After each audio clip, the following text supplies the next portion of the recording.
जय गुरुदेव, जय जय गुरुदेव। श्रीमद् करुणा सागर महाराज की जय। कैवल धाम की श्री अविचलाजी महाराज की जय।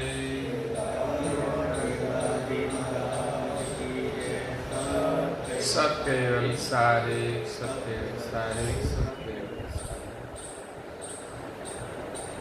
परम गुरु श्रीमद् करुणा सागर महाराज श्री रचित पंचम स्वसंवेद यानी पंचम सूक्ष्म वेद जंगम तिलक चिंतामणि स्कंद है तीसरा और चौपाई नंबर है 114।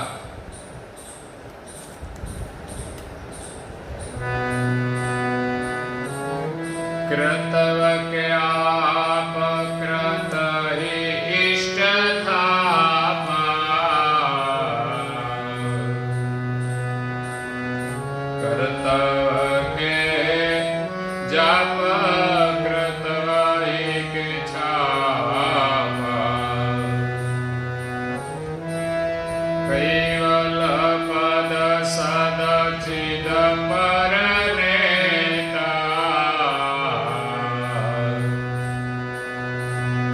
यही में नहीं को ताहि पद वेता।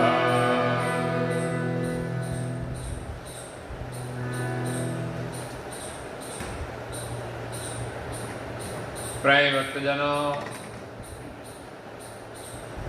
ज्ञान संप्रदाय के आद्य स्थापक अनंत ब्रह्मांडाधीश केवल कर्ता के परम विशेष अंश, अनंत अंशों के तारणहार, केवल धर्म धुरंधर, नव बुद्धि के सागर, सकृत सिद्धांत का प्रतिपादन करने वाले महान समर्थ, परम श्रेष्ठ, परम विभूतिवान, परम दयालु, परम कृपा निधि, सर्वज्ञ दिव्य परम गुरु श्रीमद् करुणा सागर महाराज श्री जगत के जिज्ञासु और मुमुक्षु अंशों को बाल तिलक की महिमा का वर्णन करते हुए स्वरचित पंचम स्वसंवेद ग्रंथ में अपनी अलौकिक अमृतमय वाणी से जंगम तिलक चिंतामणि स्कंद तीसरे की 114वीं चौपाई में कहते हैं कि कृत के आप कृत ही इष्ट थापा।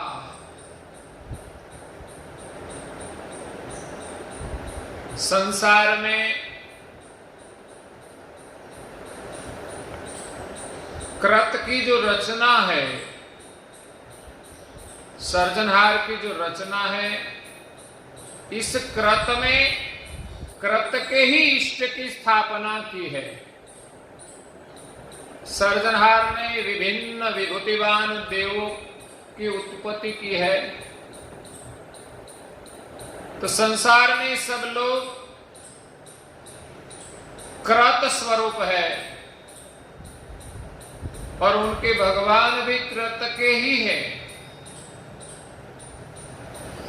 और सर्जनहार के अलावा जो उपासनाएं हैं, उनकी जो स्थापनाएं हैं, वो अधिक विभूति देख किए करता। देवों में अधिक विभूति देखकर कर्ता के रूप में स्थापना की है।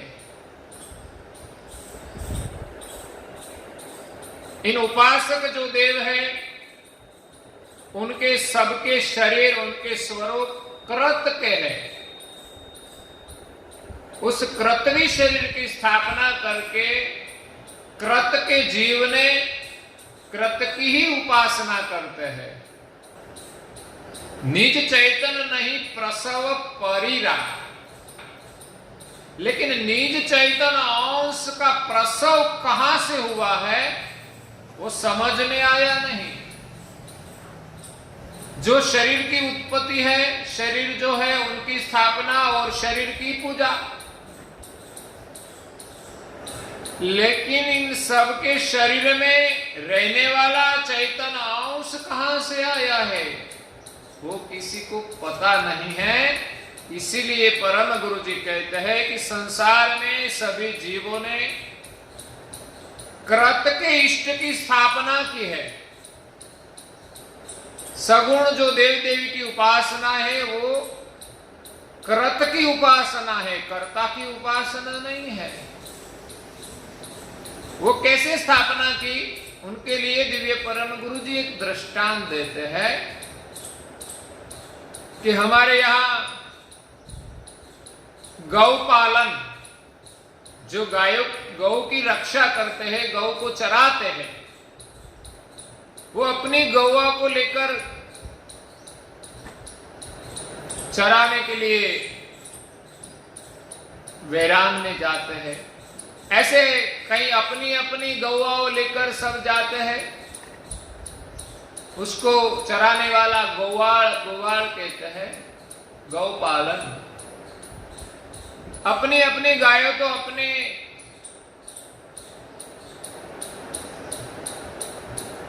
अपनी इच्छा से सब चारा चरती है। तब गौ पालन को लगता है कि गौवा तो चरती है और हम क्या करें, बैठे हैं तो 4-5 गौ पालन मिलकर कुछ खेल करते हैं।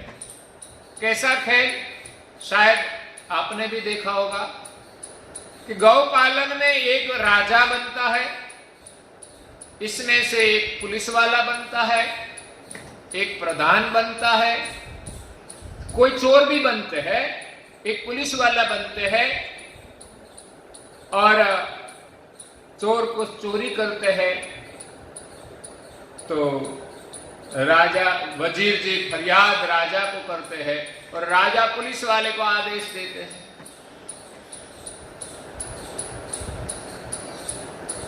लेकिन वो सब खेलते हैं, इसमें कोई तूफानी गाय गौवा उन सभी गौपालक पर दौड़ती है मारने को, तो राजा भी भाग जाते हैं, पुलिस वाला भी भाग जाते हैं, वो कुछ कर पाते हैं। राजा का कुछ चलता नहीं, गए मैं राजा हूं, खड़ी रहो वहां, लेकिन वो खड़ी रहने वाली नहीं है। पुलिस वाला भी कुछ नहीं कर पाता, क्योंकि एक खेल है, बनाया हुआ है सब। तो इसी प्रकार जो राजा बना था वो कोई बड़ा नहीं था, लेकिन जो आम जनता है इसमें से ही किसी को राजा बनाया जाता है, किसी को पुलिस बनाया जाता है। तो हमारे यहां भी राजा जो है प्रधानमंत्री, वो कहां से आया, वो समाज में से तो बनाया है। पुलिस वाले भी है, वो हमारा पर सत्ता चलाते हैं, वो हमारे में से ही बना है। लेकिन जिस प्रकार ये गौपालन के पर तूफानी गाय आती है, तब सब भाग जाते हैं। अगर तो गाय सबको मारती है, किसी को छोड़ती नहीं।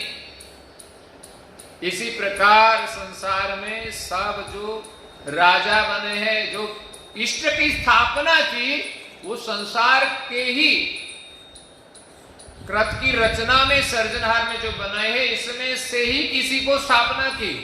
सब अपनी अपनी ओर से अलग अलग भगवान को मानते हैं, क्योंकि कृत की रचना तो अपार है, अनेक प्रकार के देव हैं, उनके अनेक प्रकार की विभूतियां हैं। अधिक विभूति को देखकर संसार ने, लोगों ने संसार में से किसी को स्थापना करी है, हमारा भगवान। आज भी वर्तमान में कई महापुरुष बड़े होते हैं, कुछ अच्छा बोलते हैं, अच्छा उनका प्रभाव होता है, कुछ चमत्कार होते तो नहीं, लेकिन लोग मान लेते हैं कि इस महापुरुष ने बड़ा चमत्कार किया। तो उनको ही भगवान मान लेते हैं। और ऐसे भगवान कई जेल में भी हवा खाते हैं। इस संसार में ही है और उनको ही भगवान बनाया जाता है। बनाने वाला हम हैं और भगवान भी हमारे जैसा ही है। तो गाय जब मारती है तो सब भाग जाते हैं। इसी प्रकार संसार में कृत से बनाया हुआ भगवान सबको काल झपेट में लेता है, कोई बच नहीं पाता। संसार में सामान्य जीव तो नहीं बच पाते, लेकिन जिसकी इष्ट के रूप में स्थापना की है वो भी काल के क्रम से बचता नहीं। ब्रह्मा विष्णु महेश भी अलग नहीं है, उनको भी काल नहीं छोड़ते। तो कृतव के आप कृत ही इष्ट थापा। हम सब कृत है, जीव है, और हमारे इष्ट भी कृत है। क्यों? कि चैतन्य तो जानते नहीं और उनके शरीर की ही स्थापना तो की है। कर्तव्य के जाप, कर्तव्य जो शरीर था कोई इष्ट का, उनका जो नाम रखा गया था उनका तो जाप करते हैं। तो वो जाप तो कर्तव्य हुआ, क्योंकि शरीर कृत है। लोग चैतन्य को जानते ही नहीं कि इस देव आए उनका चैतन्य स्वरूप कैसा है। सब ब्रह्म रूप है, इस भ्रम में ही जीते हैं। शरीर भी ब्रह्म और चैतन्य भी ब्रह्म, तो एक सजाती हुई। लेकिन यहां तो कहा जाता है कि चैतन्य और शरीर दोनों विजाती है। इसलिए कृत के शरीर की स्थापना की और उनका जो नाम है कृत का, इस कृतवी शरीर का नाम का जप करते हैं। इसलिए परम गुरु जी कहते हैं कि ये सब जाप भी कृत के हैं और कृतवही के छापा। उनकी जो परंपरा में जो तिलक आते हैं, जो छाप होती है, वो भी कृत की ही है और कोई अलग नहीं है। कैवल पद सद चिद पर नेता। जब कैवल धाम है वो कहां है? तो चद चिद जो ब्रह्म है उनके पर है। नेता का दो अर्थ होता है। नेता का अर्थ स्वामी होता है। हमें यहां गुजराती में कहते हैं नेता, या तो हिंदी में भी कहा जाता है नेता। जो राजकारण में सब नेता होते हैं वो बड़े होते हैं। तो इसी के रूप में सबके नेता कैवल पद सबके सिर पर है, स्वामी रूप है। दूसरा नेता का शब्द यहां चौपाई के प्रास में नेता। वेदों ने जिस पद के लिए नेति कही है कि ब्रह्म का कोई अंत नहीं है, तो अंतिम पद की पहचान नहीं हुई, तो सदचिद पर नेता। जो ब्रह्म ने नेति कही है वो ब्रह्म के पर जो है वो कैवल पद, याही में नहीं कोहु ताही पद के वेत्ता। तो इस संसार में इस कैवल पद के वेत्ता कोई नहीं है। ब्रह्म ने उसके लिए नेति का पुकार किया है। वो कैवल पद सबके सिर पर स्वामी रूप है, उनकी पहचान किसी को नहीं है। आगे परम गुरु जी कहते हैं, तब तेनु तिलक अलख क्या लखई, रचि बचि रहे ओ प्रपंच की चपखरी। तिलक भाल कैवल वृक्ष पद में, इधर ही ललाट पावहि पद कदमे।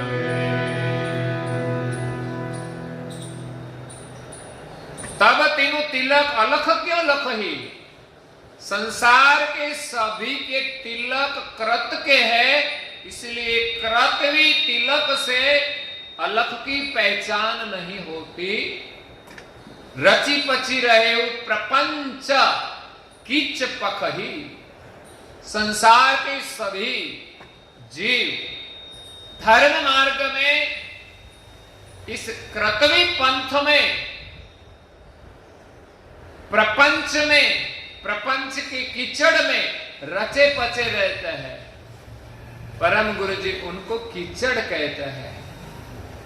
कीचड़ रूप जो प्रपंच है, इस प्रपंच के पक्ष में सब रचे पचे रहते हैं। तिलक बाल कैवल प्रीछ पदमी। हाल तिलक जो दिया है, उनकी जो गति है, इस गति से सृष्टि के सर्जनहार कैवल की पहचान होती है, परम पद की पहचान होती है। दरही ललाट पावही पद कदमी। जो आप ललाट पर ये तिलक धारण करेंगे तो ये जो परम पद अनादि है, पुरातन है, ये पद की प्राप्ति होगी। और जो सर्जनहार है, उनके चरण की प्राप्ति होगी। कदमी, उनके कदम में निवास मिलेगा। और कहते हैं कैवल मोक्ष इच्छा दिन भगति। दरहे तिलकायानी अग्र संजुगते। हे तिल बाल तिलक शिर जय जन करहि। सोहे नमुने निज पद संचरहि।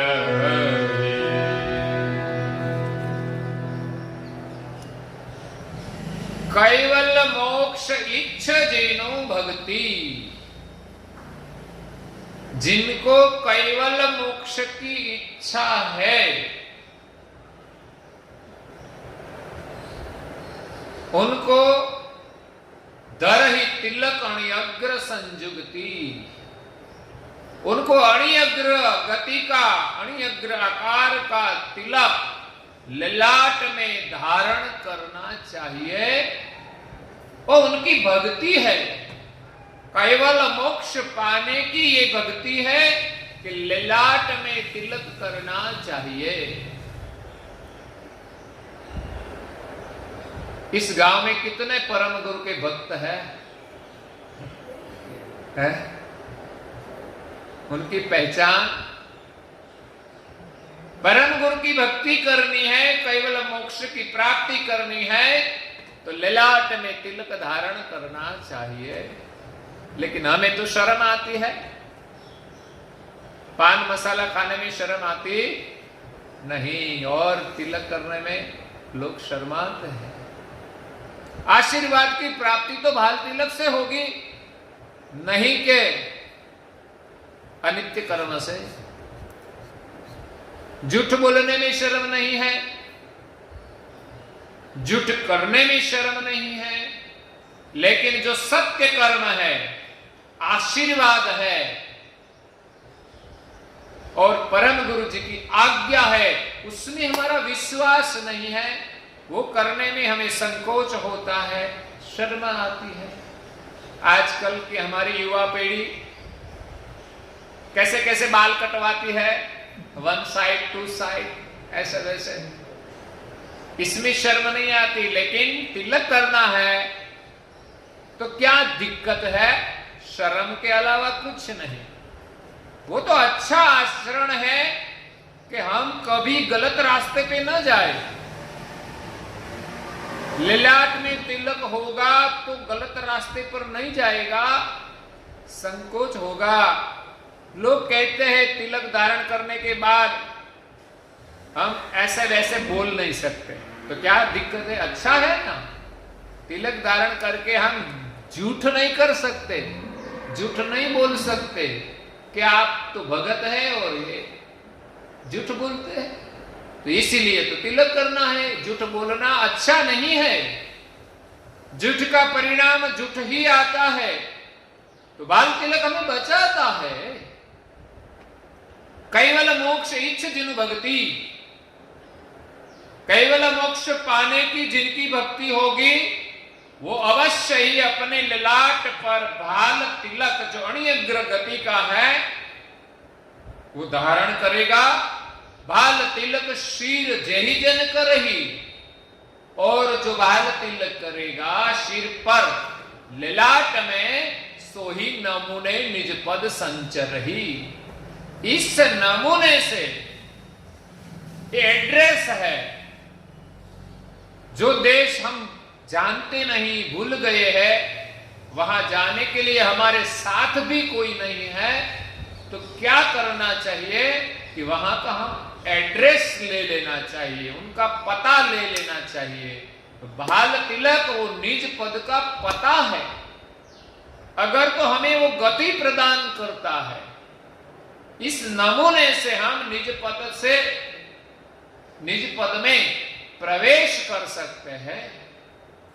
तो इसीलिए तिलक ही परम गुरु का लक्ष्य है, उनकी कृपा है, उनके आशीर्वाद है। जो को अर्थ गोपत मत गैरो,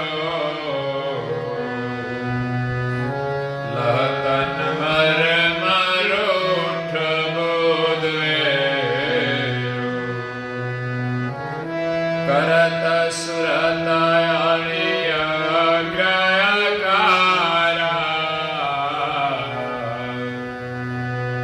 समझत सकल काल विचार।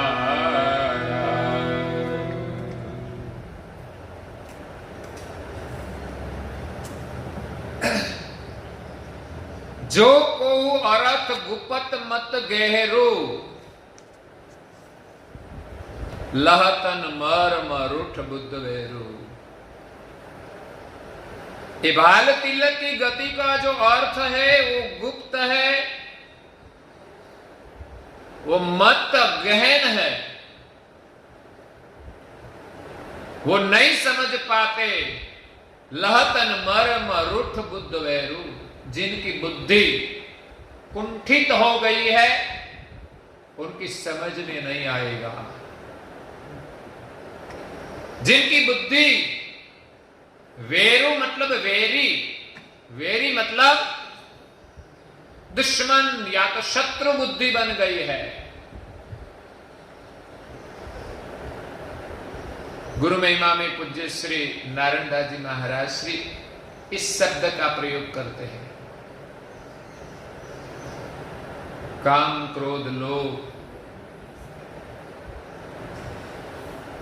महाबड़ भूप इंद्रिय गुण अंतश शत्रु जनोपा। यही सब शत्रु वेदे तन मारू, करे से बेहाल नहीं सुख सारू। अपने शरीर के अंग ही अपने शत्रु बन गए हैं। हमारे अंतस्करण को शत्रु बना दिया है, हमारी इंद्रियों को शत्रु बना दिया है। तो ऐसी शत्रु बुद्धि जिनकी होगी, बुद्धि रूठ गई हो। घर में ऐसा होता है ना, पति और पत्नी में कभी कभी पत्नी रूठ जाती है तो क्या होता है, मायके चली जाती है। वैसे हमारी रूठी हुई बुद्धि से हम ये मर्म नहीं पाएगा। उनके लिए कैसी बुद्धि चाहिए, तो अणि अग्र बुद्धि चाहिए। और बुद्धि को अणि अग्र करना है तो प्रारंभ में बहाल तिलक अवश्य धारण करे। परम गुरु जी के आशीर्वाद से हमारी बुद्धि अणि अग्र होगी। करत सुरत अणि अग्र आकार, हमारी जो सुरता है उनकी दृष्टि अणि अग्र आकार की बनेगी। सजन सकल अकल सुविचारा, ये बहाल तिलक से हमारा जो विचार है वो भी अणि अग्र बनेगा, सुविचारा अकल। हमारी अक्ल है, बुद्धि है, वो भी अग्र बनेगी। लेकिन जिनकी बुद्धि कुंठित हो गई है उनकी समझ में नहीं आएगा। परम गुरु जी कहते हैं कि मरम लहे क्यों सबूत बुद्ध भिन्न, विभग बुद्ध के वेत्ता। सर्जनहार की ज्ञान की समझ क्यों नहीं प्राप्त होती? तो विभग बुद्ध के वेत्ता, संसार में अपनी बुद्धि को सारे प्रपंच में बांट दी है। कावा दावा करते हैं ने इस बुद्धि भ्रष्ट हो गई है, चोरी करते हैं, प्रपंच करते हैं, झूठ बोलते हैं, राग द्वेष वाली बुद्धि हो गई है। इसी के कारण हम सर्जनहार की पहचान नहीं कर पाते, क्योंकि एक बुद्धि होनी चाहिए। घर में सब लोग अपने अपने मत से अलग अलग रहे तो घर में शांति नहीं रहेगी। सबका मत एक होना चाहिए, वैसे हमारी बुद्धि भी एक होनी चाहिए। एक बुद्ध के अनंत भाग गत अनेक टुकड़े हो गए हैं बुद्धि के। संसार के अनेक मत पंथ में भी हमारी बुद्धि के टुकड़े हो गए हैं। ये भगवान, ये भगवान, ये भगवान, अलग अलग भिन्न भिन्न मत में हमारी बुद्धि के अनेक टुकड़े हो गए हैं। तब ते सकल अचेता, इसीलिए तो सब सर्जनहार से अचेत है। सर्जनहार ने इस सृष्टि की रचना नव बुद्धि से की है। एक ही बुद्ध के सकल पसारा, प्रकृति आद्य पुरुषेतो, एक पर कारण मानव बुद्ध के, भव बुद्ध सहित सवेतो।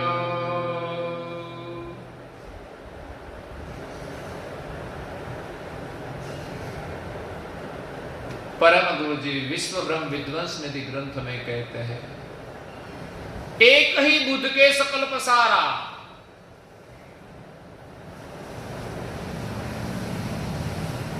संसार में जो पसारा किया है, सर्जनहार ने जो रचना की है, कीट पतंग प्राणी पशु पंखी देव दानव मानव, ब्रह्मा विष्णु महादेव शक्ति और निरंजन तक जो पसारा किया है, उन सभी अंशों को एक ही बुद्धि प्रदान की है। शरीर में रहकर हमें कैसे व्यवहार करना चाहिए, कैसे जीना चाहिए।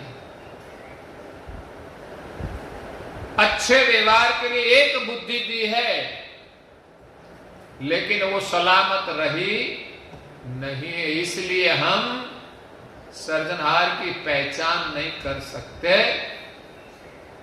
और सर्जनहार ने इस सृष्टि की रचना यही प्रकार हम नव बुद्ध के, सर्जनहार ने सृष्टि की रचना नव बुद्धि से की है। और परम गुरु के पास नव बुद्धि की गति है। बुद्धि कोई सामान्य बात नहीं है, जो गति है नव प्रकार की, वो जो ज्ञान है उनको हम बुद्धि कहते हैं। तो वो नव प्रकार की बुद्धि या तो गति लेकर परम गुरु जी इस विश्व में आए हैं।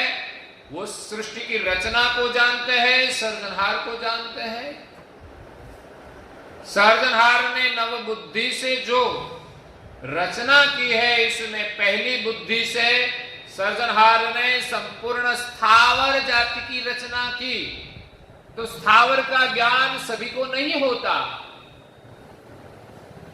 क्योंकि वो भी एक प्रकार की बुद्धि से वो ज्ञान मिलता है। स्थावर की रचना कैसे होती है, बीज कैसे उदित होता है, इसमें पानी कैसे जाता है, किस प्रकार सब वर्तमान करता है, वो स्थावर की एक गति होती है। सर्जनहार ने कैसे स्थावर जाति बनाई और किस गति से वो वर्तमान करते हैं। तो एक बुद्धि है, दूसरी बुद्धि है ब्रह्मांड के जो देवता ये है, इस देवों की जो शरीर बनाए हैं वो भी विभिन्न बुद्धि विभूतिवान है, लेकिन किसी को वो पता नहीं है। संसार के सामान्य जीव तो देवों की विशिष्ट विभूतियां देखकर, जो सर्जनहार ने विभूतियां दी है, करुणा दी है, जब ये देव संसार में आते हैं तो कुछ पराक्रम करते हैं। इस पराक्रम को देखकर जीव उनकी सर्जनहार के रूप में स्थापना करके उनका ही भजन करते हैं, उनके नाम का भजन करते हैं, उनके शरीर का भजन करते हैं। चैतन्य स्वरूप को जानते नहीं। तो देवी शरीर की जो रचना की है वो दूसरी बुद्धि है। तीसरी बुद्धि से सर्जनहार ने कीट पतंग प्राणी पशु पंखी मानव आदि सभी जंगम जाति के शरीर की रचना की है। वो एक तीसरी बुद्धि है। चौथी बुद्धि सर्जनहार ने वैराट खड़ा किया है, महिमंडिंड बनाया है। खट देवों की रचना करके, मैंने आगे भी कहा था, ब्रह्मा विष्णु महादेव शेष मेढक और कूर्म देवता, इन 6 देवों को विभूतियां देकर ये ब्रह्मांड खड़ा किया है। और इसमें भी कई तत्वों किस प्रकार बनाए हैं, तो ब्रह्मांड की सब रचनाएं चलती है। बारिश आता है, आकाश में सूर्य चंद्र है, सब ऋतुएं वर्तमान करती है, ये सब ब्रह्मांड की रचना से हो रहा है। ये चौथी बुद्धि है वैराट की रचना। सब लोग जानते नहीं, देवताओं भी ब्रह्मांड की रचना को जानते नहीं, किसने बनाया है और किस प्रकार चलता है। देवताएं सिर्फ जो सर्जनहार ने विभूतियां दी है, जो शरीर दिया है, इस शरीर के सामर्थ्य के अनुसार काम करते हैं, इससे ज्यादा कुछ नहीं करते। क्यों? कि देवों के पास भी एक ही बुद्धि है कि सर्जनहार ने जो शरीर और विभूति दी है, इस विभूति के अनुसार कार्य करना। और सभी अंशों जो 84 लाख प्रकार के शरीर में है, सभी अंशों को एक एक बुद्धि दी है।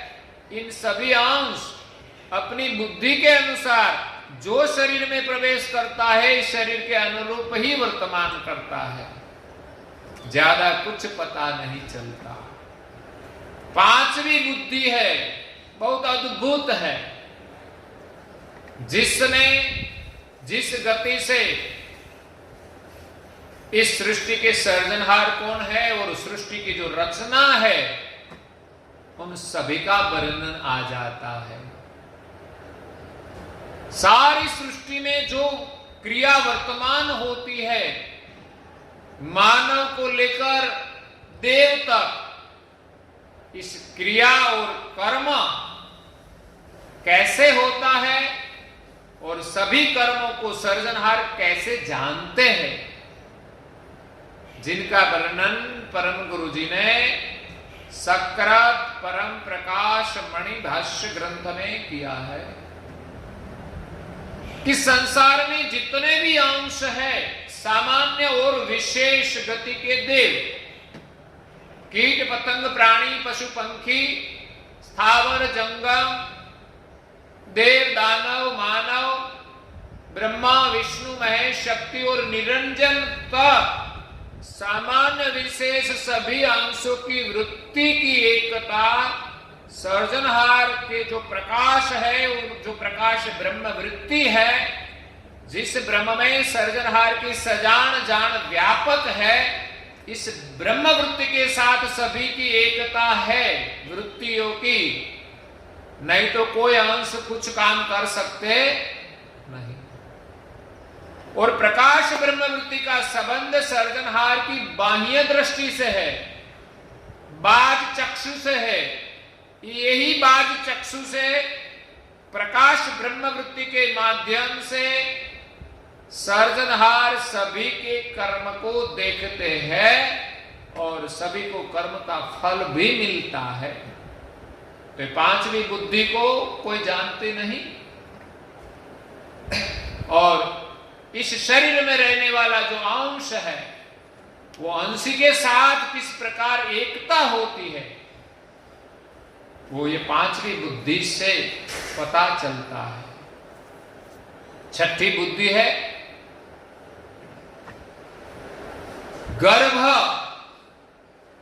के अंदर जो शरीरों की रचना होती है वो भी अद्भुत गति से होती है। सभी शरीरों का जो निर्माण होता है उस गर्भ की गति बहुत अद्भुत है। शरीर निर्माण होने के बाद इसमें अंश प्रवेश करता है, कब और कैसे?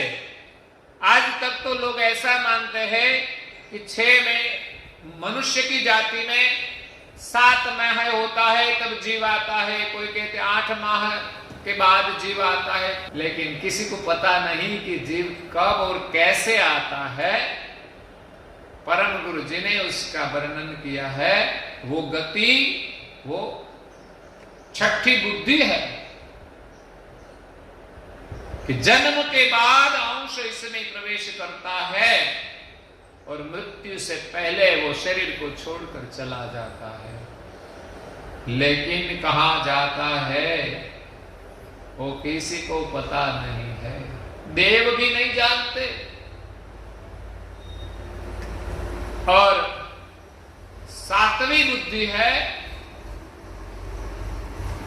कि चतुर खान और 84 लाख प्रकार के जो शरीर है, इस शरीर के जो अंकुर बनाए हैं, इस अंकुर की गति कोई नहीं जानते। अगर अंकुर की गति को जानते तो पता चलता कि इस सभी अंकुर को बनाने वाला कौन है।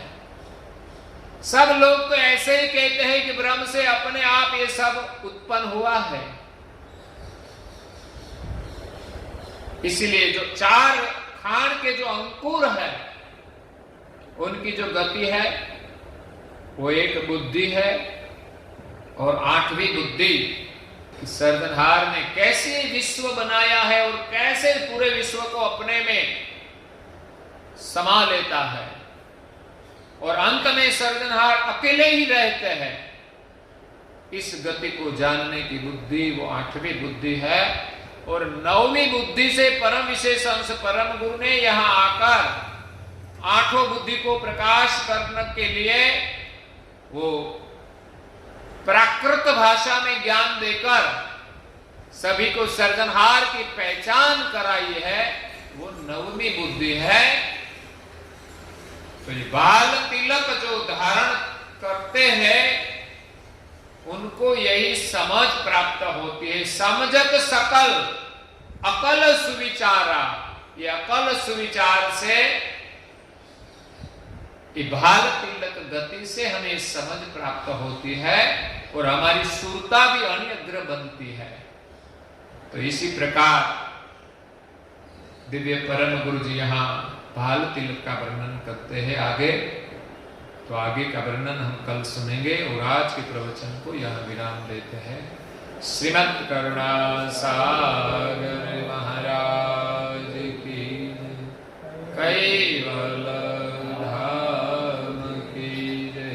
कैवल चला जी महाराज